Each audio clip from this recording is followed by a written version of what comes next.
Hi hello everyone, welcome to Xylem. അപ്പോൾ SSC CGL അഥവാ staff selection commission നടത്തുന്ന combined graduate level exam ആണ് SSC CGL എന്ന് പറയുന്നത്. ഏത് ഡിഗ്രി കഴിഞ്ഞിട്ടുള്ള ഒരാൾക്കും അപ്ലൈ ചെയ്ത് എഴുതാവുന്ന ഒരു എക്സാമാണ് CGL എന്ന് പറയുന്നത്. ഈ എക്സാം എഴുതി കഴിഞ്ഞാൽ കിട്ടുന്നത് വളരെ പവർഫുൾ ആയിട്ടുള്ള ജോലികളാണ്. അപ്പോൾ ഈ ഒരു എക്സാമിന്റെ പാറ്റേൺ എങ്ങനെയാണ്, എന്തൊക്കെ കാര്യങ്ങളാണ് പഠിക്കേണ്ടത്, ഓരോ സബ്ജക്റ്റും അതിനുള്ളിലുള്ള ചാപ്റ്ററുകളും അതിന്റെ വെയിറ്റേജുകളുമാണ് നമ്മൾ ഈ വീഡിയോയിൽ പറയുന്നത്.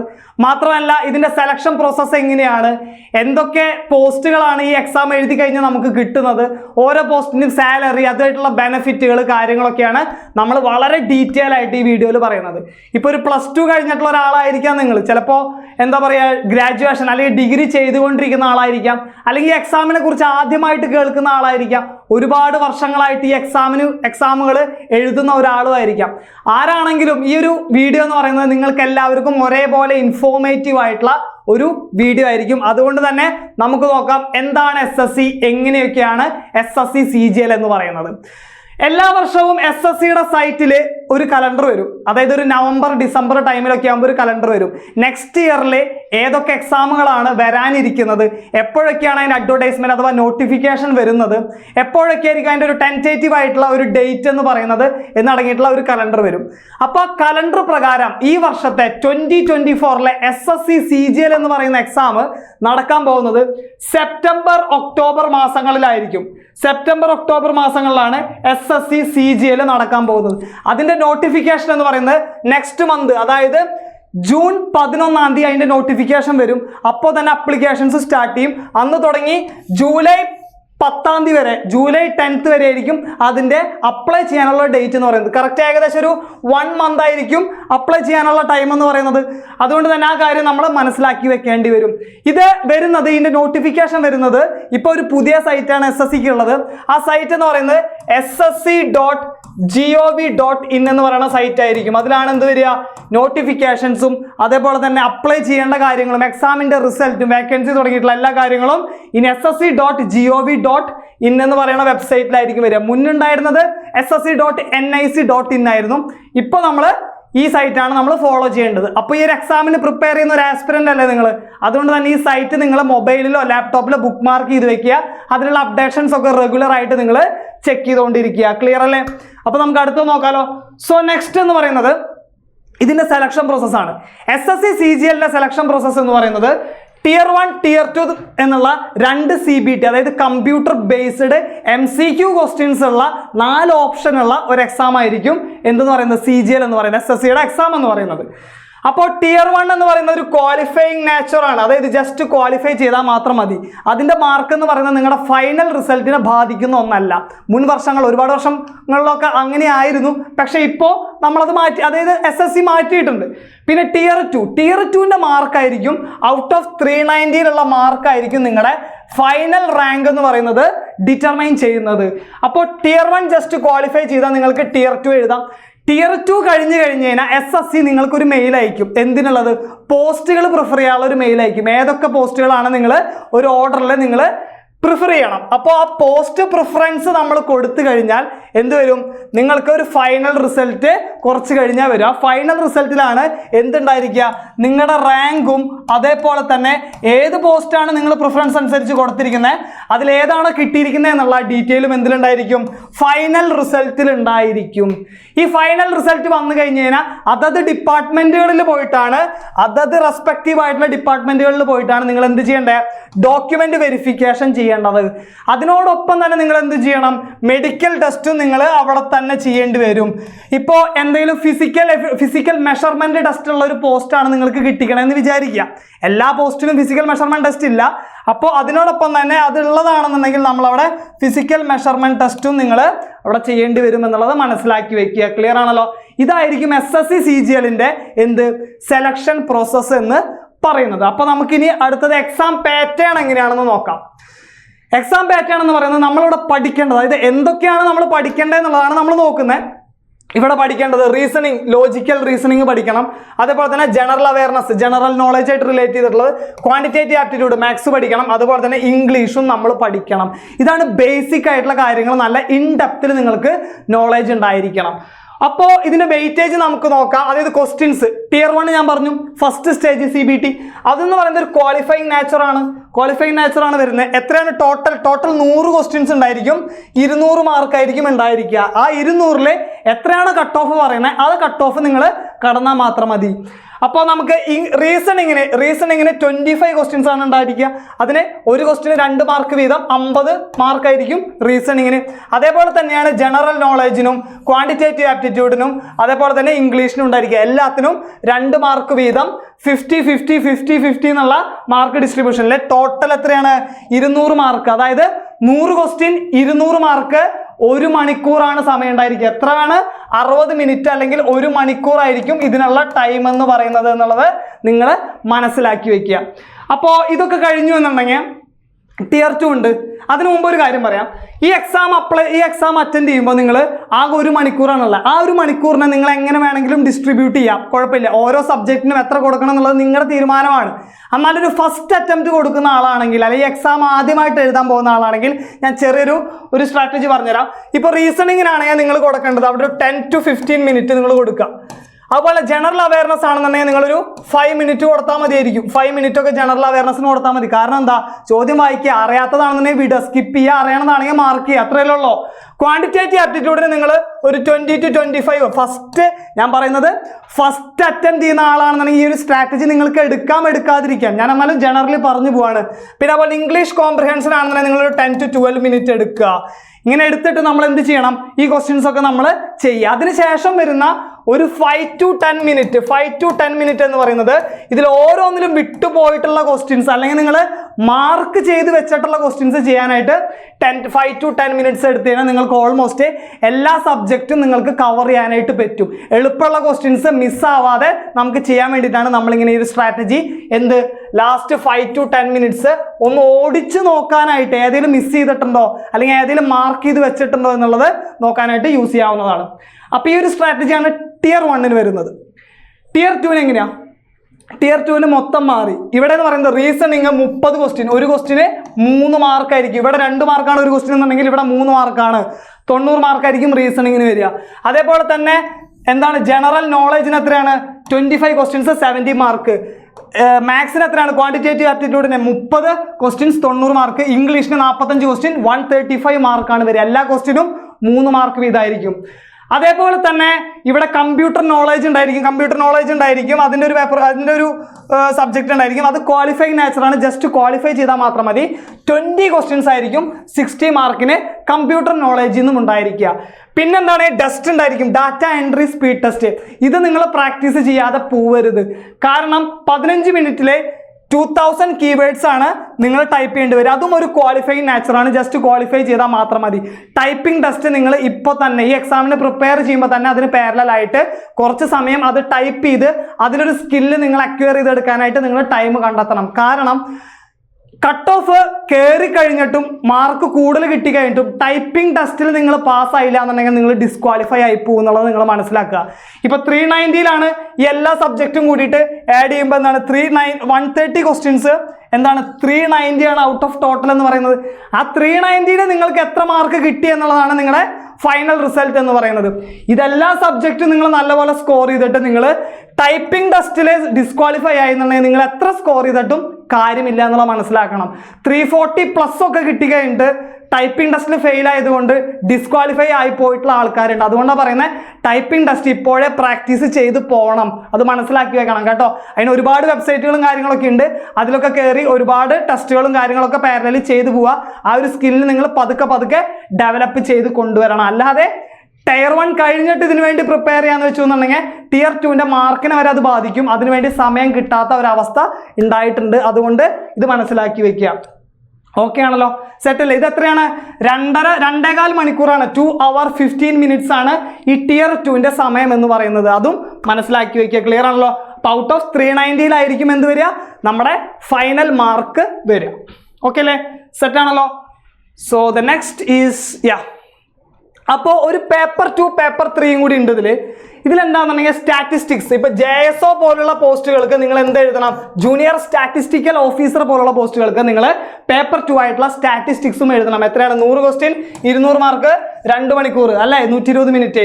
പിന്നെന്താണ് പേപ്പർ 3 എന്ന് പറയുന്നത് എന്താണെന്നുണ്ടെങ്കിൽ AO പോസ്റ്റുകൾ, അസിസ്റ്റന്റ് ഓഡിറ്റർ ഓഫീസർ പോസ്റ്റുകൾ പോലുള്ളതിന് നിങ്ങൾ ഫിനാൻസ് ആൻഡ് എക്കണോമിക്സ് എന്ന് ഉൾപ്പെടുത്തിയിട്ടുള്ള ജനറൽ സ്റ്റഡീസും കൂടെ എഴുതണം. 100 ക്വസ്റ്റ്യൻ 200 മാർക്ക് 2 മണിക്കൂറാണ് ഇതിന്റെ ഒരു എക്സാം പാറ്റേൺ എന്ന് പറയുന്നത്. ഇതും നിങ്ങൾ മനസ്സിലാക്കി വെക്കുക. ഓക്കെ അല്ലേ? സോ നമുക്കിനി ഓരോ ടോപ്പിക്കും അതിലെ ചാപ്റ്ററുകളും അതേപോലെ തന്നെ ഓരോ ചാപ്റ്ററിൽ നിന്നും ഓരോ ഷിഫ്റ്റിലും ചോദിച്ചിട്ടുള്ള ക്വസ്റ്റ്യൻസ് എത്രയൊക്കെയാണ് അറൗണ്ട് വരുന്നത്, ഇത് എക്സാക്ട് കണക്കല്ല, എന്നാലും നമ്മളൊരു 2 to 3 ഇയേഴ്സിലെ പ്രീവിയസ് ഇയറിലെ ക്വസ്റ്റ്യൻ പേപ്പറുകളൊക്കെ അനലൈസ് ചെയ്തിട്ട് നമ്മൾ ഡെവലപ്പ് ചെയ്തെടുത്തിട്ടുള്ള ഒരു സംഭവമാണ്. നിങ്ങളതൊന്ന് ശ്രദ്ധിക്കുക. അപ്പോൾ ക്വാണ്ടിറ്റേറ്റീവ് ആപ്റ്റിറ്റ്യൂഡിലാണ് പറയുന്നത്. ഇതിൽ മെയിനായിട്ട് നിങ്ങൾ മനസ്സിലാക്കി വെക്കേണ്ടത് പെർസെൻറ്റേജ് ആൻഡ് റേഷ്യോ. പെർസെൻറ്റേജും റേഷ്യോ ആണ് മാത്തമാറ്റിക്സിന്റെ ബേസ് എന്ന് പറയുന്നത്. മാത്തമാറ്റിക്സിന്റെ ക്വാണ്ടിറ്റേറ്റീവ് ആപ്റ്റിറ്റ്യൂഡിനെ CGL അല്ലെങ്കിൽ SSCക്ക് പ്രിപ്പയർ ചെയ്യുമ്പോൾ നിങ്ങൾ മനസ്സിലാക്കി വെക്കേണ്ടത് പെർസെൻറ്റേജും റേഷ്യോ ആണ് ബേസ് എന്ന് പറയുന്നത്. പെർസെൻറ്റേജും റേഷ്യോയും പഠിച്ചാൽ മാത്രമാണ് നിങ്ങൾക്ക് പ്രോഫിറ്റ് ആൻഡ് ലോസും സിമ്പിൾ ഇൻട്രസ്റ്റ് ആൻഡ് കോമ്പൗണ്ട് ഇൻട്രസ്റ്റും ടൈം സ്പീഡ് ഡിസ്റ്റൻസും ടൈം ആൻഡ് വർക്കും നിങ്ങൾക്ക് പ്രോപ്പറായിട്ട് മനസ്സിലാവുള്ളൂ, ചെയ്യാൻ പറ്റുള്ളൂ, സ്കോർ ചെയ്യാനും പറ്റുള്ളൂ എന്നുള്ളത് മനസ്സിലാക്കി വെക്കുക. അപ്പോൾ പെർസെൻറ്റേജും റേഷ്യോയും പക്ക ഇൻഡെപ്തിൽ വളരെ ഇൻറ്റൻസീവായിട്ട് എല്ലാ കൺസെപ്റ്റും നല്ലപോലെ ക്ലിയർ ആക്കി തന്നെ നിങ്ങൾ പഠിച്ചിട്ടുണ്ടായിരിക്കണം. പെർസെൻറ്റേജിന് റേഷ്യോ ഒന്നും ഡയറക്റ്റ് ചോദിക്കുന്നത് 1 to 2 ക്വസ്റ്റ്യൻസ് ആണെങ്കിലും പ്രോഫിറ്റ് ആൻഡ് ലോസിൽ 2 to 3 ക്വസ്റ്റ്യൻസ് അത് പെർസെൻറ്റേജ് റേഷ്യോ അറിഞ്ഞാലേ ചെയ്യാൻ പറ്റുള്ളൂ. അതേപോലെ തന്നെ സിമ്പിൾ ഇൻട്രസ്റ്റും കോമ്പൗണ്ട് ഇൻട്രസ്റ്റും 2 to 3 ക്വസ്റ്റ്യൻസ് പെർസെൻറ്റേജ് റേഷ്യോയും നല്ല ഡെപ്തിൽ അറിഞ്ഞിരിക്കണം. ടൈം സ്പീഡ് ആൻഡ് ഡിസ്റ്റൻസും അതുപോലെ തന്നെ ടൈം ആൻഡ് വർക്കും ചിലപ്പോഴൊക്കെ മിക്സർ ആൻഡ് അലിഗേഷനും നമുക്ക് എന്തുണ്ടായിരിക്കണം, ഇതുമായിട്ട് റിലേറ്റ് ചെയ്തിട്ട്, അതായത് പെർസെൻറ്റേജും റേഷ്യോ ആയിട്ട് റിലേറ്റ് ചെയ്തിട്ട് നല്ല പോലെ അറിഞ്ഞിരിക്കണം എന്നുള്ളത് മനസ്സിലാക്കി വെക്കുക. ക്ലിയർ അല്ലേ? അപ്പോൾ ഇതിന്റെ വെയിറ്റേജും കാര്യങ്ങളൊക്കെ നമ്മൾ നോക്കിയല്ലോ. നമ്പർ സിസ്റ്റം, പിന്നെന്താണ് അഡ്വാൻസ് മാത്സിൽ വരുന്നത് നമ്പർ സിസ്റ്റം, അതായത് ഹോൾ നമ്പേഴ്സ്, അതുമായിട്ടുള്ള റിലേറ്റ് ചെയ്തിട്ടുള്ള കുറച്ച് ബേസിക് ആയിട്ടുള്ള ഫാക്ടേഴ്സ്, റിമൈൻഡർ തിയറം, ഫെർമൈറ്റ്സ് തിയറം, അങ്ങനെയുള്ള കുറച്ച് കാര്യങ്ങളൊക്കെയാണ് നമ്പർ സിസ്റ്റത്തിൽ വരുന്നത്. വളരെ ഈസിയാണ്. നമ്പേഴ്സും കാര്യങ്ങളൊക്കെ ഒന്ന് നമ്മൾ ജസ്റ്റ് അറിഞ്ഞാൽ മതി. അത് മാത്രമല്ല അതിന്റെ കുറച്ച് ഫാക്ടേഴ്സ്, അതുമായിട്ട് റിലേറ്റ് ചെയ്തിട്ടുള്ള കുറച്ച് കൺസെപ്റ്റ് ഒക്കെ അറിഞ്ഞാൽ മതി. പിന്നെ സിംപ്ലിഫിക്കേഷൻ ആൻഡ് കാൽക്കുലേഷൻ എന്ന് പറയുന്നത് വളരെ സിമ്പിൾ ആണ്. ആ പേര് പോലെ തന്നെ നമുക്ക് ഈസി ആയിട്ട് 1 to 2 ക്വസ്റ്റ്യൻസ് ഒക്കെ ക്രാക്ക് ചെയ്തെടുക്കാൻ പറ്റും. ഡാറ്റ ഇന്റർപ്രിറ്റേഷൻ എന്താണ്, ഗ്രാഫ് തന്നിട്ടായിരിക്കും, ചിലപ്പോൾ ബാർ ഗ്രാഫ് ആയിരിക്കും, ചിലപ്പോൾ പൈ ചാർട്ട് ആയിരിക്കും, അതുമായിട്ട് റിലേറ്റ് ചെയ്തിട്ടുള്ള വളരെ സിമ്പിൾ ആയിട്ട് ആ ഗ്രാഫ് ഒന്ന് നോക്കി കഴിഞ്ഞാൽ പെൻ എടുക്കാതെ പോലും നമുക്ക് പല ക്വസ്റ്റ്യൻസും നമുക്ക് ചെയ്യാൻ പറ്റും. അതിന് ചോദിക്കുന്ന ഒരു 1 to 2 ക്വസ്റ്റ്യൻസ് ഒക്കെയാണ് ഒരു ഷിഫ്റ്റിൽ ചോദിക്കുന്നത്. പിന്നെ ട്രിഗണോമെട്രി എന്താണ്, നമ്മൾ പഠിച്ചിട്ടുണ്ട് sine theta cos theta relate ചെയ്തിട്ടുള്ള പ്രോപ്പർട്ടീസ്. അതിലെ തീറ്റയുടെ ആംഗിൾ സബ്സ്റ്റിറ്റ്യൂട്ട് ചെയ്താൽ തന്നെ നമുക്ക് ഒരുവിധം ആൻസറുകളൊക്കെ കിട്ടും കേട്ടോ. അതുകൊണ്ട് തന്നെ വളരെ ഈസിയാണ്. ഓൾജിബ്രയിൽ പൊതുവെ ചോദിച്ചു കണ്ടിട്ടുള്ള കുറച്ച് ആൾജിബ്രിക് ഐഡന്റിറ്റീസ് ഒക്കെ നമുക്കറിയാം. അത് മാത്രമല്ല ഇപ്പോൾ x+1/x എന്നുള്ള ഫോർമാറ്റിലുള്ള ക്വസ്റ്റ്യൻസ് ഒക്കെ ചോദിക്കുന്നുണ്ട്. അതുകൊണ്ട് തന്നെ 1 to 2 ക്വസ്റ്റ്യൻസ് ഒക്കെ നമുക്ക് ഈസി ആയിട്ട് സ്കോർ ചെയ്യാവുന്നതാണ്. അത്രയും കാൽക്കുലേറ്റീവ് ആയിട്ടുള്ള ക്വസ്റ്റ്യൻസ് ഒന്നും നമുക്ക് ചോദിച്ച് കണ്ടിട്ടില്ല, അല്ലെങ്കിൽ വളരെ എന്താ പറയുക കോംപ്ലക്സ് ആയിട്ടുള്ള ഒരു ടൈപ്പ് ഓഫ് ക്വസ്റ്റ്യൻസ് ഒന്നും ആൾജിബ്രയിൽ നിന്ന് വന്നതായത് കണ്ടിട്ടില്ല. പിന്നെ ജോമെട്രി എന്ന് പറയുമ്പോൾ കടൽ പോലെ കിടക്കുക. ഒരുപാട് കൺസെപ്റ്റും കാര്യങ്ങളും പഠിക്കാനുണ്ട്, ഒരുപാട് തിയറംസ് പഠിക്കാനുണ്ട്. പക്ഷെ അതൊക്കെ വളരെ ഈസി ആയിട്ട് നമുക്ക് പഠിച്ചെടുത്തു കഴിഞ്ഞാൽ നമുക്ക് 2 to 3 ക്വസ്റ്റ്യൻസ് വളരെ ഈസി ആയിട്ട് തന്നെ നമുക്ക് ഇപ്പോൾ ട്രയാങ്കിളായിട്ട് റിലേറ്റ് ചെയ്തിട്ടുള്ള പ്രോപ്പർട്ടീസ് ആണ് കൂടുതലും. ട്രയാങ്കിൾ, സർക്കിളുമായിട്ട് റിലേറ്റ് ചെയ്തിട്ടുള്ള പ്രോപ്പർട്ടീസ് അതൊക്കെ പഠിച്ചു കഴിഞ്ഞാൽ നമുക്ക് 2 to 3 ക്വസ്റ്റ്യൻസ് തന്നെ സിമ്പിളായിട്ട് ചെയ്യാം. ആംഗിളുമായിട്ട് റിലേറ്റ് ചെയ്തിട്ടുള്ള പ്രോപ്പർട്ടീസ് അതൊക്കെയാണല്ലോ. പിന്നെ മെൻസുറേഷനിൽ 2 dimensional മെൻസുറേഷൻ ഉണ്ട്, 3 dimensional ഉണ്ട്. ഇപ്പൊ 2D ആണെന്നുണ്ടെങ്കിൽ നമുക്കറിയാം ട്രയാങ്കിൾ, റെക്ടാങ്കിൾ, സ്ക്വയർ, റോംബസ്, അതൊക്കെ ആയിട്ട് പാരലോഗ്രാം, അതൊക്കെ ആയിട്ട് റിലേറ്റ് ചെയ്തിട്ടുള്ള ഏരിയ, അതുപോലെ തന്നെ അതിന്റെ പെരിമീറ്റർ, അതിന്റെ കുറച്ച് പ്രോപ്പർട്ടീസ് അതൊക്കെയാണ് മെൻസുറേഷനിൽ വരുന്നത്. 3 dimensional മെൻസുറേഷൻ ആണെന്നുണ്ടെങ്കിൽ ക്യൂബ്, ക്യൂബോയിഡ്, സിലിണ്ടർ, കോണ്, അതുപോലെ തന്നെ സ്ഫിയർ, ഹെമിസ്ഫിയർ, അതുമായിട്ട് റിലേറ്റ് ചെയ്തിട്ടുള്ള volume, total surface area, lateral surface area എന്നൊക്കെ പറഞ്ഞ് അങ്ങനെ വളരെ ബേസിക് ആയിട്ടുള്ള കുറച്ച് ഇക്വേഷൻസും അതിന്റെ കുറച്ച് റിലേറ്റ് ചെയ്തിട്ടുള്ള പ്രോപ്പർട്ടീസ് ഒക്കെ പഠിച്ചു വെച്ച് കഴിഞ്ഞാൽ നമുക്ക് 2 to 3 ക്വസ്റ്റ്യൻസും മെൻസുറേഷനിൽ നിന്ന് സ്കോർ ചെയ്യാം. ഞാൻ പറയുകയാണെന്നുണ്ടെങ്കിൽ ഏറ്റവും അടിപൊളിയായിട്ട് വളരെ ഇൻഡെപ്തിൽ നല്ലപോലെ കൺസെപ്റ്റ് മനസ്സിലാക്കി പഠിച്ചു കഴിഞ്ഞാൽ ടിയർ വണ്ണിനൊക്കെ 25 ക്വസ്റ്റ്യൻസും നിങ്ങൾക്ക് ശരിയാക്കാൻ പറ്റുന്ന ഒരേ ഒരു ടോപ്പിക്കുള്ളൂ, അത് ക്വാണ്ടിറ്റേറ്റീവ് ആപ്റ്റിറ്റ്യൂഡാണ്.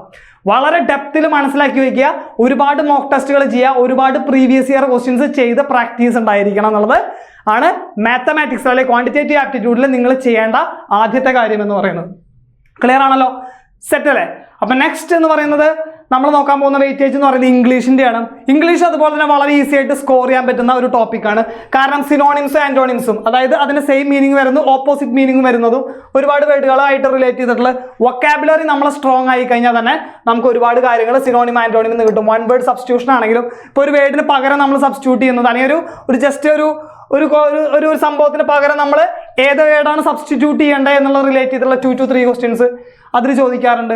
ഇഡിയംസ് ആൻഡ് ഫ്രേസസ് വളരെ ഈസി ആയിട്ട് നമുക്ക് സ്കോർ ചെയ്യാവുന്നതാണ്. 2 to 3 ക്വസ്റ്റ്യൻസ് ചോദിക്കുകയാണെങ്കിലും 2 ക്വസ്റ്റ്യൻ ചോദിച്ചെന്നുണ്ടെങ്കിൽ അതിൽ ഒരെണ്ണം വളരെ ഈസി ആയിരിക്കും, ഒരെണ്ണം മോഡറേറ്റ് ആയിരിക്കും എന്നുള്ളതാണ് മനസ്സിലാക്കേണ്ടത്.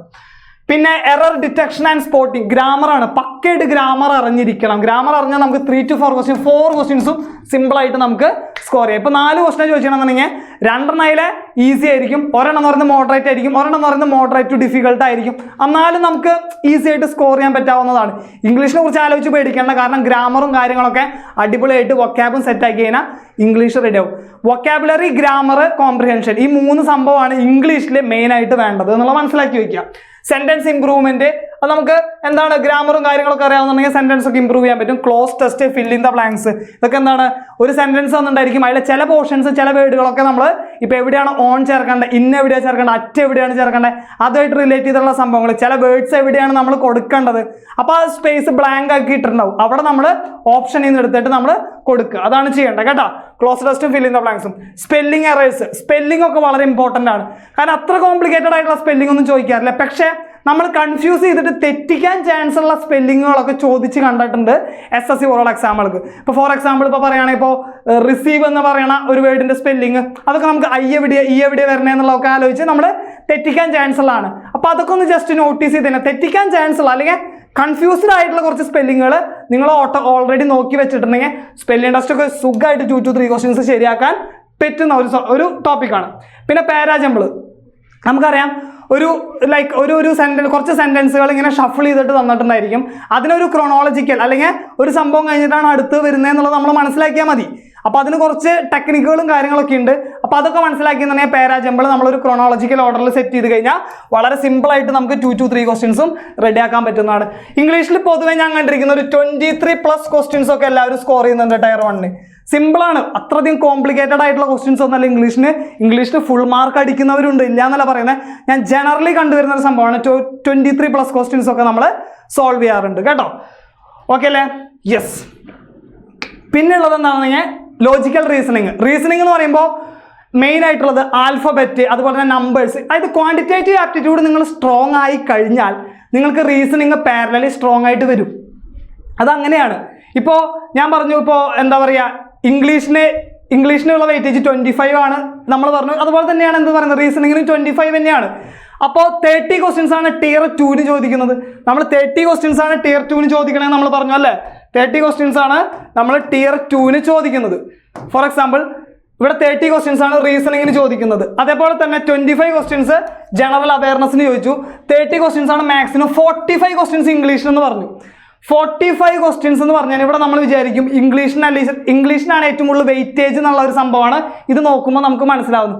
പക്ഷെ നിങ്ങൾ മനസ്സിലാവണം, ഇംഗ്ലീഷിന് വെയിറ്റേജ് ഉണ്ട്. മാത്രമല്ല ഇവിടെ മാത്സ് 30 റീസണിങ് 30 ക്വസ്റ്റ്യൻസും മാത്സ് 30 ക്വസ്റ്റ്യൻസ് ആണ്. ഇത് മാത്സ് പഠിക്കുമ്പോൾ ഓട്ടോമാറ്റിക്കായിട്ട് റീസണിങ് നിങ്ങൾക്ക് പാരലലി സെറ്റ് ആയിട്ട് വരും. അപ്പോൾ മാത്സിന് തന്നെയാണ് കൂടുതൽ വെയിറ്റേജ് എന്നാണ് ഞാൻ അനലൈസ് ചെയ്യുമ്പോൾ മനസ്സിലാക്കുന്നത്. കാരണം 60 ക്വസ്റ്റ്യൻസ് ആണ് മാത്സ് മാത്രം പഠിച്ചാൽ നിങ്ങൾക്ക് കിട്ടുന്നത്. ഇംഗ്ലീഷാണ് സെക്കൻഡ് വരുന്നത്. ഇംഗ്ലീഷ് 45 ക്വസ്റ്റ്യൻസ്, അത് ഇമ്പോർട്ടൻ്റ് ആണ് കേട്ടോ. English 45 questions, general knowledge 25 questions. ഈ ഒരു കാര്യം കൂടെ നിങ്ങൾ മനസ്സിലാക്കി വെക്കണം കേട്ടോ. സോ നെക്സ്റ്റ് എന്ന് പറയുന്നത് നമ്മൾ ഇംഗ്ലീഷ് പറഞ്ഞു. പിന്നെ റീസണിങ്ങിൽ എന്താണെന്നുണ്ടെങ്കിൽ ആൽഫബറ്റുമായിട്ട് റിലേറ്റ് ചെയ്തിട്ടുള്ള നമ്പേഴ്സ്. ഇപ്പോൾ A to Z വരെ എഴുതാണെന്നുണ്ടെങ്കിൽ എക്ക് എത്രയാണ് 1 2 3 അങ്ങനെ എഴുതി പോയിട്ട് ഓരോ ആൽഫബറ്റിനും ഏതൊക്കെ നമ്പേഴ്സാണ് വരുന്നത്, അതിന് റിവേഴ്സ് ആയിട്ടുള്ള നമ്പേഴ്സ്, അതും കാര്യങ്ങളൊക്കെ നമ്മൾ ഓർത്ത് വെക്കണം. ഇപ്പോൾ ഫോർ എക്സാമ്പിൾ ഇടയിൽ നിന്ന് നമ്മൾ ചോദിക്കുകയാണ്, ഇപ്പോൾ ഒരു ഓർഡറിൽ പറയാനായിട്ട് നമ്മൾ ഈസി ആയിട്ട് പറ്റും. ഇപ്പോൾ J എന്ന് ചോദിച്ചാൽ നമുക്ക് പറയാൻ പറ്റണം J എന്ന് പറയുന്നത് 10 ആണ്. ജെയുടെ കറക്റ്റ് ഓർഡറിൽ വരുമ്പോൾ 1 to 10 വരെ നമ്മൾ മാർക്ക് ചെയ്തതിന് 10ന്റെ സ്ഥാനത്ത് വരുന്നത് എന്താണ്, ഇംഗ്ലീഷ് ആൽഫബറ്റിൽ J ആണ്. ഫോർ എക്സാമ്പിൾ നമ്മൾ ജിയോ എന്ന് എഴുതി നോക്കിയാൽ മതി. J കഴിഞ്ഞിട്ടാണ് IO, അതിനെ 10 എന്ന് വായിച്ചു കഴിഞ്ഞാൽ എന്താണ്, ജിയോ വളരെ ഫേമസ് ആയിട്ടുള്ള ഒരു സംഭവമാണല്ലോ. അപ്പോൾ 10 എന്നുള്ളത് ജെക്ക് എന്ന് പറയുന്നത് എന്താണ്, 10 ആണ് വരുന്നത് എന്നുള്ളത് നമുക്ക് ഓർത്ത് വെക്കണം. അങ്ങനെ ഓരോ ആൽഫബറ്റിനും ഓരോ നമ്പേഴ്സ് നമ്മൾ ഓർത്ത് വെക്കേണ്ടതായിട്ടുണ്ട്. അതുപോലെ തന്നെ അതിന് റിവേഴ്സ് ഓർഡറിൽ നമ്മൾ മനസ്സിലാക്കി വെക്കണം. അത് മനസ്സിലാക്കി വെച്ചിട്ടുണ്ടെങ്കിൽ കോഡിങ് ഡിക്കോഡിങ് ഒക്കെ വളരെ ഈസി ആയിട്ട് നമുക്ക് ചെയ്യാം. പിന്നെ അതുപോലെ തന്നെ സീരീസുകൾ. ഇപ്പോൾ നമ്മൾ ക്വാണ്ടിറ്റേറ്റീവ് ആപ്റ്റിറ്റ്യൂഡ് പഠിക്കുമ്പോൾ തന്നെ നമ്പേഴ്സായിട്ട് വളരെ ഫെമിലിയർ ആവും നമ്മൾ. അപ്പോൾ ഒരു സെറ്റ് ഓഫ് നമ്പേഴ്സ് ആണെന്നുണ്ടെങ്കിൽ അവ തമ്മിലുള്ള റിലേഷനൊക്കെ വളരെ ഈസി ആയിട്ട് പറയാൻ പറ്റും. അപ്പം നമ്പർ സീരീസും കാര്യങ്ങളൊക്കെ മിസ്സിംഗ് ദ നമ്പറൊക്കെ വളരെ ഈസി ആയിട്ട് തന്നെ നമുക്ക് ചെയ്യാൻ പറ്റും. ക്യൂബുകൾ, സ്ക്വയറുകൾ, ഇപ്പോൾ സ്ക്വയറിനോട് ഒരു നമ്പറിൻ്റെ സ്ക്വയറിനോട് കൂടിയിട്ട് അതേ നമ്പർ ആഡ് ചെയ്യുമ്പോൾ എന്താ വരിക, സബ്ട്രാക്ട് ചെയ്യുമ്പോൾ എന്താ വരിക, സെയിം പ്രോപ്പർട്ടി തന്നെ ക്യൂബിന് നമ്മൾ ഓർത്ത് വെക്കണം. അങ്ങനെ വളരെ ബേസിക് ആയിട്ടുള്ള കുറച്ച് കാര്യങ്ങൾ ഓർത്ത് വെച്ചു എന്നുണ്ടെങ്കിൽ നമുക്ക് ലോജിക്കൽ റീസണിങ്ങിലൊക്കെ 25 ക്വസ്റ്റ്യൻസിൽ 23+ ഒക്കെ സുഖമായിട്ട് നമുക്ക് സ്കോർ ചെയ്യാൻ പറ്റുന്നതാണ്. 1-2 ക്വസ്റ്റ്യൻസ് എല്ലാ ഷിഫ്റ്റിലും ഞാൻ കണ്ടിട്ടുണ്ട്. നമ്പർ സീരീസിൽ നമുക്ക് കുറച്ച് കോംപ്ലിക്കേറ്റഡ് ആയിട്ടുള്ള സംഭവങ്ങൾ വരാറുണ്ട്, ഇല്ല എന്നല്ല പറയുന്നത്. അപ്പം നമ്പർ സീരീസിൽ കോംപ്ലിക്കേറ്റഡ് ആയിട്ട് വരുമ്പോൾ അതായത് വേറെ ഒന്നുമല്ല, ആ ഒരു റിലേഷൻ കണ്ടെത്താനായിട്ട് നമ്മൾ ആ ഒരു പ്രഷർ സിറ്റുവേഷനിൽ നമുക്ക് പറ്റുന്നില്ല. ചിലപ്പോൾ എക്സാം കഴിഞ്ഞിട്ട് പുറത്തിറങ്ങി കഴിഞ്ഞാൽ ആ സീരീസ് പറഞ്ഞാൽ നമ്മൾ പുഷ്പം പോലെ ചെയ്ത് കാണിക്കുകയായിരിക്കും. പക്ഷേ നമ്പേഴ്സുമായിട്ട് നല്ല റിലേഷൻ ഉണ്ടായിരിക്കണം. ഏത് നമ്പർ കണ്ടാലും എന്തൊക്കെ കാര്യങ്ങളാണ് ആ നമ്പറിനെ നമുക്ക് റിലേറ്റ് ചെയ്ത് പറയാൻ പറ്റുന്നത് എന്നുള്ളത് നിങ്ങൾ ഓൾറെഡി പ്രാക്ടീസ് ചെയ്ത് അതിൽ പ്രോ ആയിരിക്കണം എന്നുള്ളത് നിങ്ങൾ അറിഞ്ഞിരിക്കുക കേട്ടോ. ഓക്കെ അല്ലേ? സോ അപ്പോൾ ഇങ്ങനെയാണെന്ന് പറയുന്നത് റീസണിങ്ങിനെ. പിന്നെ സില്ലോജിസം ഉണ്ട്, ബ്ലഡ് റിലേഷൻ ഉണ്ട്. ബ്ലഡ് റിലേഷൻ ഒക്കെ വളരെ സിമ്പിളാണ്. ഡയറക്ഷൻ ഉണ്ട്, നോർത്ത് സൗത്ത് ഈസ്റ്റ് വെസ്റ്റ് എന്ന് പറഞ്ഞിട്ടുള്ള സംഭവങ്ങൾ. പിന്നെ അതുപോലെ തന്നെ ഏജ് ആയിട്ട് റിലേറ്റ് ചെയ്തിട്ടുള്ള മാത്തമാറ്റിക്കൽ ഓപ്പറേഷൻസ്. ഇപ്പോൾ പ്ലസിന് പകരം അവിടെ പറയാം മൈനസ് ചെയ്യണമെന്നായിരിക്കും, മൈനസിന് പകരം ഡിവൈഡ് ചെയ്യണമെന്ന് പറയും, മൾട്ടിപ്ലൈ ചെയ്യണമെന്ന് പറയും. അതുമായിട്ട് റിലേറ്റ് ചെയ്തിട്ടുള്ള ഏജ് റിലേറ്റ് ചെയ്തിട്ടുള്ള കലണ്ടറൊക്കെ വളരെ സിമ്പിളാണ് കേട്ടോ. പിന്നെ കൗണ്ടിങ് ദ ഫിഗേഴ്സ്. ഇപ്പോൾ ഒരു ട്രയാങ്കിൾ, അതിൻ്റെ ഉള്ളിൽ ഒരുപാട് ലൈൻസ് വന്നിട്ട് ടോട്ടൽ നമ്പർ ഓഫ് ട്രയാങ്കിൾസ് കാണാൻ പറയാം. അല്ലെ സ്ക്വയർ, റെക്ടാങ്കിൾ ആയിട്ട് റിലേറ്റ് ചെയ്തിട്ടുള്ള കുറച്ച് കൗണ്ടിങ് ദ ഫിഗേഴ്സ് വരാം. അതുപോലെ തന്നെ പേപ്പർ കട്ടിങ്. ഒരു പേപ്പർ എന്താ പറയുക, ഫോൾഡ് ചെയ്തിട്ട് അത് ഒരു സൈഡ് കട്ട് ചെയ്തു, അത് നിവർത്തുമ്പോൾ അല്ലെങ്കിൽ അൺഫോൾഡ് ചെയ്യുമ്പോൾ അതിന് ഏത് ഫിഗറാണ് വരിക എന്നുള്ള സംഭവങ്ങൾ, ഇതൊക്കെ ഒരു ലോജിക്കാണ് കേട്ടോ. പിന്നെ ഒരുപാട് ക്വസ്റ്റ്യൻസ്, ഒരുപാട് പ്രീവിയസ് ഇയർ ക്വസ്റ്റ്യൻസ് പ്രാക്ടീസ് ചെയ്യുക എന്നുള്ളത് തന്നെയാണ് റീസണിങ്ങിൽ ചെയ്യാനുള്ളത്. ശരിക്കും പ്രീവിയസ് ഇയർ ക്വസ്റ്റ്യൻസ് പ്രാക്ടീസ് ചെയ്തിട്ട് ഏതൊക്കെ ടൈപ്പാണ് വന്നിരിക്കുന്നത്, എന്തൊക്കെയാണ് ചോദിച്ചിരിക്കുന്നത് എന്നുള്ളത് വളരെ വ്യക്തമായിട്ട് നിങ്ങൾ മനസ്സിലാക്കി വയ്ക്കാം. എംബഡഡ് ഫിഗർ എന്താ, ഒരു കോംപ്ലക്സ് ആയിട്ടുള്ള ഒരു ഫിഗർ വരും, അതിനുള്ളിൽ ഒരുപാട് ഫിഗറുകൾ ഉണ്ടായിരിക്കും. എന്നിട്ട് ചോദിക്കുക അവർ ഈ ഫിഗർ ഇതിലേത് ഫിഗറിലാണ് ഇതുള്ളതെന്ന് ചോദിക്കും. അങ്ങനെ ഭയങ്കര ഉള്ളിൽ ഒളിഞ്ഞിരിക്കുന്ന സംഭവത്തെ കണ്ടുപിടിക്കുക. മിറർ ഇമേജ്, ഒരു മിററിൽ കാണിക്കുമ്പോൾ ആ ഇമേജ് എങ്ങനെ കാണണം എന്നുള്ള സംഭവങ്ങൾ. പിന്നെ ഓർഡർ ആൻഡ് റാങ്കിങ്ങും ഇതൊക്കെ വളരെ ബേസിക് ആയിട്ട് ലോജിക്ക് വെച്ച് നമുക്ക് ചെയ്യാൻ പറ്റാവുന്നതിനുള്ള ഒന്നുമില്ല. ഒറ്റ കാര്യം ചെയ്താൽ മതി, പ്രീവിയസ് ഇയറുള്ള ക്വസ്റ്റ്യൻസ്, റീസണിങ്ങിലെ പ്രീവിയസ് ഇയറിലുള്ള ക്വസ്റ്റ്യൻസ് ചെയ്ത് പ്രാക്ടീസ് ചെയ്തുകൊണ്ടേ ഇരിക്കുക. ഇത് മാത്രമാണ് ചെയ്യേണ്ടത്. ഇപ്പോൾ വെണ്ടർ മാറി എന്നൊക്കെ പറയുന്നുണ്ട്, പക്ഷെ നിങ്ങളൊന്നും പേടിക്കേണ്ട. പ്രീവിയസ് ഇയർ ക്വസ്റ്റ്യൻസ് നിങ്ങൾ ചെയ്ത് കഴിഞ്ഞാൽ ഏത് വെണ്ടർ മാറിയിട്ട് എങ്ങനെയൊക്കെ വന്നാലും നിങ്ങളെ തോൽപ്പിക്കാൻ പറ്റില്ല. നിങ്ങൾ സുഖമായിട്ട് ക്രാക്ക് ചെയ്യും, അടിച്ചിടും. ഓക്കെ അല്ലേ? സെറ്റാണല്ലോ? യെസ്. പിന്നെ പിന്നത്തെ കാര്യം എന്ന് പറയുന്നത് ജനറൽ അവയർനെസ്. ജനറൽ അവയർനെസ് പറഞ്ഞാൽ ഇതേപോലെ തന്നെയാണ്, കടൽ പോലെ കെടുക്കുക, എവിടെ നിന്നും എന്തും ചോദിക്കാം. അതുകൊണ്ട് തന്നെ ഭയങ്കരമായിട്ട് സ്കോർ ചെയ്യാൻ പറ്റുന്ന ഒരു ഏരിയ ഒന്നല്ല ജനറൽ നോളജ്. ഞാൻ കാര്യമാണ് പറയുന്നത്. കാരണം ജനറൽ നോളജിൽ 25 ക്വസ്റ്റ്യൻസിൽ സ്കോർ ചെയ്യാൻ പറ്റുന്നത് ഓൾമോസ്റ്റ് ഒരു 15+ ക്വസ്റ്റ്യൻസ് ആണ്, ആൻസേഴ്സ് ആണ് നമുക്ക് സ്കോർ ചെയ്യാൻ പൊതുവെ കണ്ടുവന്നിട്ടുള്ളത്. ഒരു 15+, അതായത് ഒരു 30 മാർക്കിന് മേലെ സ്കോർ ചെയ്ത് കഴിഞ്ഞാൽ 30 മാർക്കിന് മേലെ സ്കോർ ചെയ്ത് കഴിഞ്ഞാൽ ദാറ്റ്സ് എ ഗുഡ് സ്കോർ. അതൊരു നല്ല സ്കോർ ആയിരിക്കും. അതിൽ നമ്മൾ പഠിക്കേണ്ട ഹിസ്റ്ററിയിൽ ഒരുപാട് കാര്യങ്ങൾ പഠിക്കാനുണ്ട് അല്ലേ? പ്രീ ഹിസ്റ്റോറിക് പീരീഡ് തൊട്ട് നമ്മൾ പഠിച്ചു തുടങ്ങുക. എവിടം വരെ? നമ്മൾ ഇപ്പോൾ ഉള്ള കാര്യങ്ങൾ വരെ നമ്മൾ പഠിച്ചു തുടങ്ങുക. 3 to 4 ക്വസ്റ്റ്യൻസ് നമ്മൾ ചോദിച്ച് കണ്ടിട്ടുണ്ട്. ജോഗ്രഫി അതുപോലെ തന്നെ നമ്മൾ നല്ല ഡെപ്തിൽ പഠിക്കണം. കോൺസ്റ്റിറ്റ്യൂഷൻ, പൊളിറ്റി, കടൽ പോലെ എടുക്കുക, ആർട്ടിക്കിൾസും സ്കെഡ്യൂൾസും ഒക്കെ ആയിട്ട് നമ്മൾ ഒരുപാട് കാര്യങ്ങൾ പഠിക്കണം. 3 to 4 ക്വസ്റ്റ്യൻസ് ആണ് കണ്ടുവരുന്നത്. ജനറൽ സയൻസ്, അതായത് ഫിസിക്സ്, കെമിസ്ട്രി, ബയോളജി, എന്താണ് ഒരുപാട് കാര്യങ്ങളുണ്ട്. പക്ഷേ നമ്മൾ എക്സാം പോയിന്റ് ഓഫ് വ്യൂവിൽ പഠിക്കുകയാണെന്നുണ്ടെങ്കിൽ തന്നെ നമുക്ക് കുറേ കാര്യങ്ങളൊക്കെ പ്രീവിയസ് ഇയർ ക്വസ്റ്റ്യൻസ് ഒരുപാട് ചെയ്ത് കഴിഞ്ഞാൽ നമുക്ക് ഒരു 1-2-3 ക്വസ്റ്റ്യൻസ് ഒക്കെ അതിൽ നിന്ന് കിട്ടാറുണ്ട്. 2 to 3 ക്വസ്റ്റ്യൻസ് ആണ് PCB എന്ന് ചോദിക്കാറുണ്ട്. Physics, chemistry, biology. എക്കണോമിക്സ് പൊതുവെ എല്ലാവർക്കും ഒരു ഐഡിയ ഇല്ലാത്തൊരു ഏരിയ ആണ് കേട്ടോ. പക്ഷെ എക്കണോമിക്സ് നിങ്ങൾ സിമ്പിളായിട്ട് നമുക്ക് പഠിക്കാൻ പറ്റാവുന്ന ഒരു സംഭവം തന്നെയാണ്. Current affairs and miscellaneous. Current affairs എന്ന് പറയുന്നത് SSCക്ക് ഇത്ര വർഷം അല്ലെങ്കിൽ ഇത്ര ടൈം പീരീഡിനുള്ളിലുള്ള കറണ്ട് അഫയേഴ്സ് ഒന്നുമില്ല. കഴിഞ്ഞ വർഷമൊക്കെ ചോദിച്ചത് 3 വർഷം മുമ്പുള്ള കറണ്ട് അഫയേഴ്സ് ഒക്കെ ചോദിച്ചിട്ടുണ്ട്. അതുകൊണ്ട് തന്നെ അങ്ങനെ പ്രത്യേകിച്ച് പാറ്റേൺ ഒന്നുമില്ല. 6 മാസം മുതൽ 1 വർഷം വരെയുള്ളത് പക്കയാക്കി വെക്കുക. അതായത് 6 മാസം മുതൽ 1 വർഷം വരെയുള്ളത് 6 മാസം മുതൽ 1 വർഷം വരെയുള്ളത് എന്താണ് പക്കയാക്കി നിങ്ങൾ വെച്ചിട്ടുണ്ടായിരിക്കണം. അത് കഴിഞ്ഞിട്ട് ബാക്കിയുള്ളതും കൂടെ നിങ്ങൾ സെറ്റാക്കി വെക്കുക. സ്റ്റാറ്റിക് ജി കെ ഇമ്പോർട്ടൻ്റ് ആണ്. 5 to 6 ക്വസ്റ്റ്യൻസ് ആണ് സ്റ്റാറ്റിക് ജി കെയിൽ പറയാനുള്ളത്.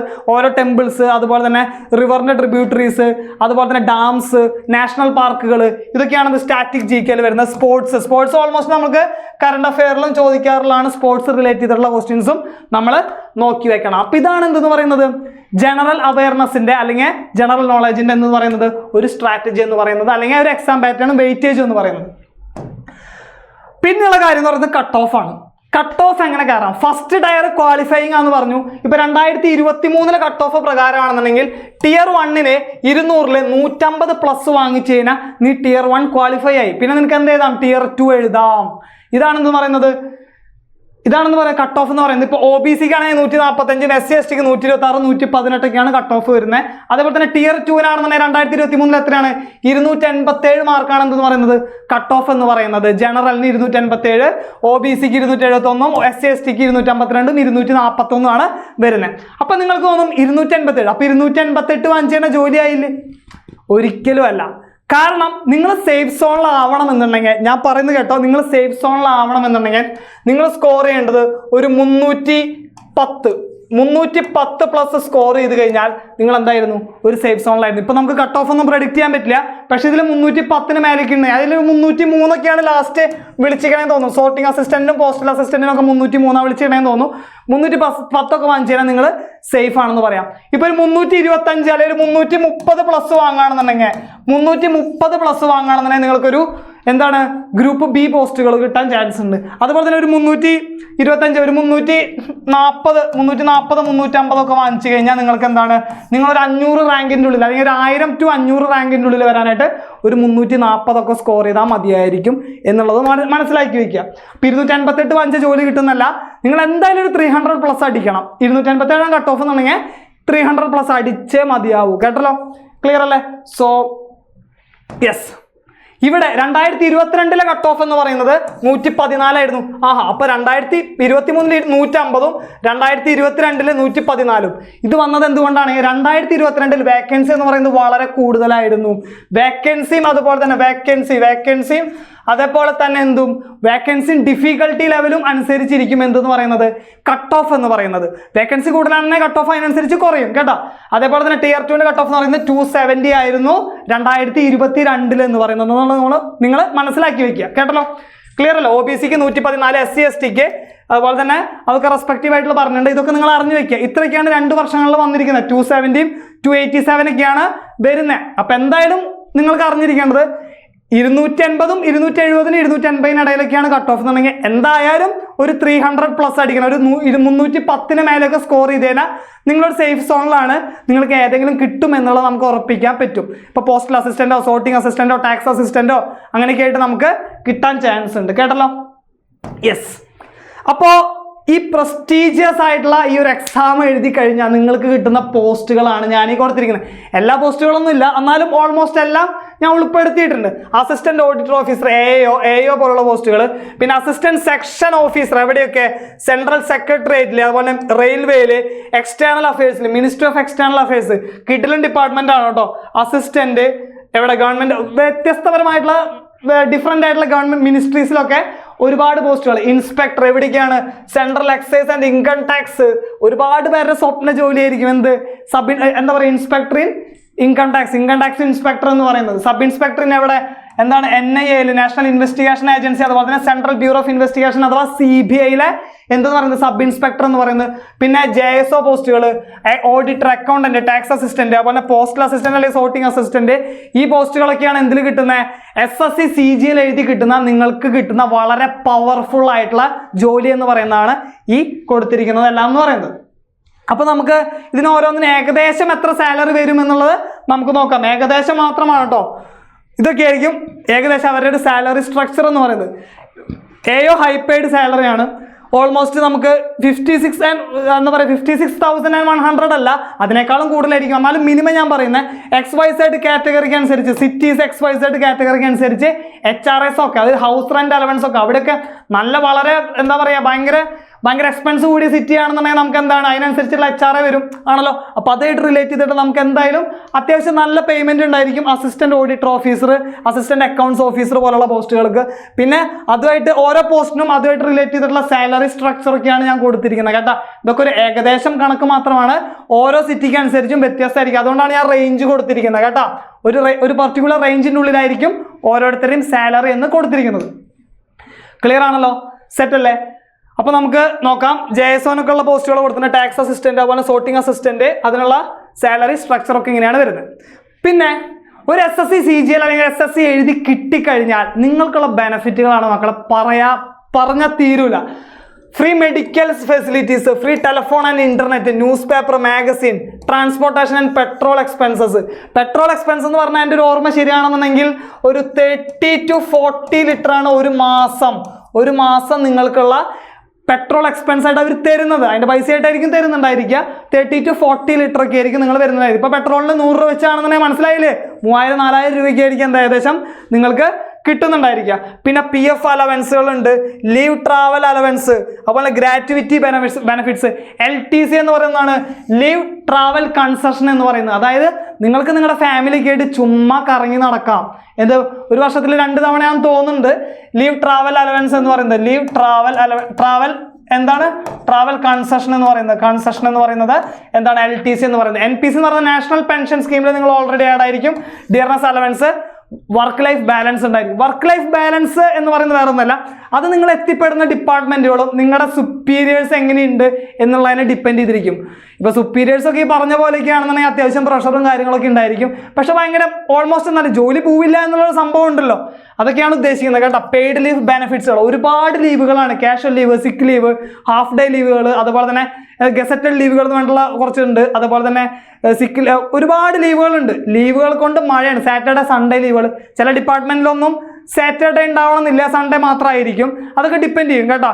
അത്യാവശ്യം എന്നാലും കൊള്ളാം, അത്യാവശ്യം സെറ്റപ്പ് പരിപാടിയാണ്. CGL കഴിഞ്ഞ് കഴിഞ്ഞാൽ നമ്മുടെ ലൈഫിൽ ഉണ്ടാവുക എന്നുള്ളത് നിങ്ങളൊന്ന് മനസ്സിലാക്കി വെക്കുക. യെസ്. അപ്പോൾ അടുത്തെന്ന് പറയുന്നത്, എടാ ഇങ്ങനെ ഒരു എക്സാം ക്രാക്ക് ചെയ്യണമെന്നുണ്ടെങ്കിൽ ഫസ്റ്റ് വേണ്ടത് എന്താണെന്ന് അറിയോ? നിന്റെ ഉള്ളിൽ ആ ഒരു ഫയർ ഉണ്ടായിരിക്കണം. അതായിരിക്കണം നിന്റെ ഇൻസ്പിറേഷൻ എന്ന് പറയുന്നത്. ഞാനിവിടെ തരുന്ന സംഭവമൊന്നും ഒന്നുമില്ല, കയ്യിൽ പിടിക്കുന്ന വെള്ളം പോലെയാ, കുറച്ച് കഴിഞ്ഞാൽ ചോർന്നു പോകും, ഇത്രയേ ഉള്ളൂ. പക്ഷെ മോട്ടിവേഷൻ നിന്റെ ഉള്ളിൽ നിന്നാണെന്നുണ്ടെങ്കിൽ അത് അത്ര പെട്ടെന്നൊന്നും ഉണ്ടാവില്ല. ചിലപ്പോൾ നിന്റെ സിറ്റുവേഷൻസ് ആയിരിക്കാം, ചിലപ്പോൾ നിന്റെ റിലേഷൻഷിപ്പുകളായിരിക്കാം, എന്തും ആയിക്കോട്ടെ, അതായിരിക്കണം നിന്റെ ഉള്ളിലുണ്ടാവേണ്ട ഒരു മോട്ടിവേഷൻ എന്ന് പറയുന്നത്. അങ്ങനെ ഉണ്ടെന്നുണ്ടെങ്കിൽ നീ ഫസ്റ്റ് പോയിട്ട് സിലബസ് കംപ്ലീറ്റ് ചെയ്യേ. മാത്സിൻ്റെ ഒക്കെ ആണെന്നുണ്ടെങ്കിൽ സിലബസ് കംപ്ലീറ്റ് ചെയ്യണതിൻ്റെ ഒപ്പം തന്നെ നീ പ്രീവിയസ് ഇയർ ക്വസ്റ്റ്യൻസും ചെയ്യേ, ഒരുപാട് മോക്ക് ടെസ്റ്റുകൾ ചെയ്യേ, നീ സുഖമായിട്ട് അടിക്കും. അത്രേ പറയാനുള്ളൂ. സിലബസ് കംപ്ലീഷൻ, അതുപോലെ തന്നെ പ്രീവിയസ് ഇയർ ക്വസ്റ്റ്യൻസ് ചെയ്യുക, അതുപോലെ തന്നെ എന്താണ് മോക്ക് ടെസ്റ്റുകൾ ചെയ്യുക. ഇത് ചെയ്ത് കഴിഞ്ഞാൽ തന്നെ നിങ്ങൾക്ക് ഓൾമോസ്റ്റ് നിങ്ങൾ സെറ്റ് ആയിട്ടുണ്ടായിരിക്കും എക്സാം ക്രാക്ക് ചെയ്യാനായിട്ട്. പിന്നെ സംഭവം എന്ന് പറഞ്ഞാൽ limited content and unlimited revision. ഇത് ഉദ്ദേശിക്കുന്നത് നിങ്ങൾ ഒരു കാര്യം ഒരുപാട് സ്ഥലത്തുനിന്ന് പഠിക്കേണ്ട ആവശ്യമൊന്നുമില്ല. ഇപ്പം നിങ്ങൾ പേഴ്സൻറ്റേജ് പഠിക്കണമെന്നുണ്ടെങ്കിൽ നിങ്ങൾക്ക് എക്സ്പേർട്ടാണെന്ന് തോന്നുന്ന, നിങ്ങൾക്ക് ഓൾറെഡി പ്രൂവൺ ആയിട്ടുള്ള ഒരു ഫാക്കൽറ്റീനെ നീ എടുക്കുക. ആ ഫാക്കൽറ്റിയുടെ ക്ലാസ്സുകൾ നിങ്ങൾ ഫുള്ളായിട്ട് കംപ്ലീറ്റ് ചെയ്ത് കേൾക്കുക. അതാണ് ലിമിറ്റഡ് കണ്ടന്റ് എന്ന് പറയുന്നത്. അല്ലാതെ പേഴ്സൻറ്റേജിൻ്റെ തന്നെ കുറേ ക്ലാസ്സുകൾ ഇവിടെ നിന്ന് കണ്ടു, കുറേ ക്ലാസ്സുകൾ യൂട്യൂബിൽ നിന്ന് കണ്ടു, കുറേ ക്ലാസ് ബുക്കിൽ നിന്ന് വായിച്ചു, കുറേ ക്ലാസ്സുകൾ വേറെ ഫാക്കൽറ്റിയുടെ ക്ലാസ്സുകൾ കണ്ടു, അങ്ങനെ കണ്ടിട്ട് യാതൊരു വക യൂസും ഇല്ല. എക്സ്പെർട്ട് ആണെന്ന് പറഞ്ഞാൽ ഒരാളെ ഫോളോ ചെയ്യേ. അതാണ് പറഞ്ഞത് ലിമിറ്റഡ് കണ്ടന്റ് എന്ന് പറയുന്നത്. അൺലിമിറ്റഡ് റിവിഷൻ എന്ന് പറയുന്നത് നീ അങ്ങനെ ഫോളോ ചെയ്ത് സിലബസ് കംപ്ലീറ്റ് ചെയ്താൽ പിന്നെ അൺലിമിറ്റഡ് ആയിട്ട് നിനക്ക് എന്താണ് ഒരുപാട് സോഴ്സുകളിൽ നിന്ന് നിങ്ങൾക്ക് ക്വസ്റ്റ്യൻസ് എടുത്ത് നിങ്ങൾക്ക് ചെയ്യാം. ഏത് ക്വസ്റ്റ്യൻസ് എവിടെ നിന്ന് വേണമെങ്കിലും എടുത്ത് നീ ചെയ്ത് നോക്കിക്കോ. അതാണ് പറഞ്ഞത് അൺലിമിറ്റഡ് ആയിട്ട് നീ റിവൈസ് ചെയ്യണം. ആ കൺസെപ്റ്റിനെ എങ്ങനെ ത്രൂ ക്വസ്റ്റ്യൻസ്. ഓക്കെ ആണല്ലോ, ഇതായിരിക്കണം നിന്റെ സ്ട്രാറ്റജി എന്ന് പറയുന്നത്. അപ്പോൾ ഇങ്ങനെയൊക്കെ സെറ്റാക്കി എല്ലാം അടിപൊളിയാക്കിയിട്ട് നമുക്ക് കൊണ്ടുപോയതിനെ സുഖമായിട്ട് നമുക്ക് CGL ക്രാക്ക് ചെയ്തെടുക്കാനായിട്ട് പറ്റും. നമ്മളിപ്പോൾ ഓൾറെഡി സൈലത്തിൽ CGLന്റെ ക്ലാസ് സ്റ്റാർട്ട് ചെയ്യാൻ നിൽക്കുകയാണ്. ഈ വരുന്ന May 27 നമ്മുടെ officers batch, SSC CGL officers batch നമ്മൾ സ്റ്റാർട്ട് ചെയ്യുന്നത്. ഒരുപാട് വളരെ എന്താ പറയുക ഇൻഡെപ്തിലായിട്ടുള്ള എക്സാം പോയിന്റ് ഓഫ് വ്യൂ ഉള്ള ഒരു സ്ട്രാറ്റജിയിലാണ് നമ്മൾ ക്ലാസ്സുകൾ കൊണ്ടുപോകുന്നത്. എന്താ പറയുക PDF ക്ലാസ് നോട്ടിൻ്റെ PDF കാര്യങ്ങളൊക്കെ ഉണ്ടായിരിക്കും. ഡെയിലി പ്രാക്ടീസ് പ്രോബ്ലംസ് ഉണ്ടായിരിക്കും. ടെലഗ്രാം ഗ്രൂപ്പിൽ ജോയിൻ ചെയ്തെന്നുണ്ടെങ്കിൽ നിങ്ങൾക്ക് ഡെയിലി ക്യൂസും കാര്യങ്ങളും മാക്സിമം കണ്ടന്റ്. ഒരിക്കലും നിങ്ങൾക്ക് കണ്ടന്റ് കുറഞ്ഞു പോയല്ലോ എന്നുള്ളൊരു തോന്നൽ ഒരിക്കലും ഉണ്ടായിരിക്കില്ല. നമ്മുടെ ബാച്ചിൻ്റെ ഡീറ്റെയിൽസും കാര്യങ്ങളൊക്കെ നിങ്ങൾക്ക് അറിയാൻ പറ്റും. നിങ്ങൾ ഇൻട്രസ്റ്റഡ് ആണെന്നുണ്ടെങ്കിൽ നിങ്ങൾ ജോയിൻ ചെയ്യുക. ലൈക്ക് നിങ്ങളൊരു എന്താ പറയുക ഒരു CGL ക്രാക്ക് ചെയ്യണം, അല്ലെങ്കിൽ ഒരു income tax, CBI, narcotics enforcement directorate, national investigation agency തുടങ്ങിയിട്ടുള്ള ഒരു ഡിപ്പാർട്ട്മെന്റുകളിലെ ഒരു അടിപൊളി ജോലിയാണ് നിങ്ങൾ ആഗ്രഹിക്കുന്നതെന്നുണ്ടെങ്കിൽ നിങ്ങൾ എന്ത് ചെയ്യണം? നിങ്ങൾ ഈ എക്സാമിനെ പ്രിപ്പയർ ചെയ്യണം, നല്ല അടിപൊളിയായിട്ട് പഠിക്കണം. ഇൻവെസ്റ്റ് ചെയ്യാൻ ടൈം ഉണ്ടായിരിക്കും. ചിലപ്പോൾ ഫസ്റ്റ് ചാൻസിൽ തന്നെ കിട്ടണമെന്നൊന്നുമില്ല, സെക്കൻഡും തേർഡും ഫോർത്തും എടുക്കും. ചിലർക്ക് ഫസ്റ്റിൽ കിട്ടും, ചിലർക്ക് ഫോർത്തിലാണ് കിട്ടുള്ളൂ. പക്ഷെ ഇതൊന്നും അവസാനം അവിടെ ചെന്നിട്ട് ആരും ചോദിക്കാനൊന്നും നിൽക്കില്ല. ഇത് ഫസ്റ്റ് ചാൻസിൽ കിട്ടിയതാണോ, സെക്കൻഡിൽ കിട്ടിയതാണോ, തേർഡ് ചാൻസിൽ എക്സാം ക്ലിയർ ചെയ്താണോ എന്നുള്ളത് ദാറ്റ് ഡസൻറ്റ് മാറ്റർ. നീ ഫൈനലി ആ ഗോൾ അച്ചീവ് ചെയ്തോ എന്നതിലാണ് കാര്യം എന്ന് പറയുന്നത്. ഓക്കെ ആണല്ലോ. ചിലപ്പോൾ വളരെ ചെറിയ മിസ്റ്റേക്കിനൊക്കെ ആവും പോകുന്നുണ്ടായിരിക്കുക, പക്ഷെ വീണ്ടും വീണ്ടും അത് ട്രൈ ചെയ്യാനുള്ള ഒരു സാധനം നിന്റെ ഉള്ളിലുണ്ടായിരിക്കണം എന്നാണ് പറയാനുള്ളത്. Okay, so this is all about SSC CGL, and thank you. All the best.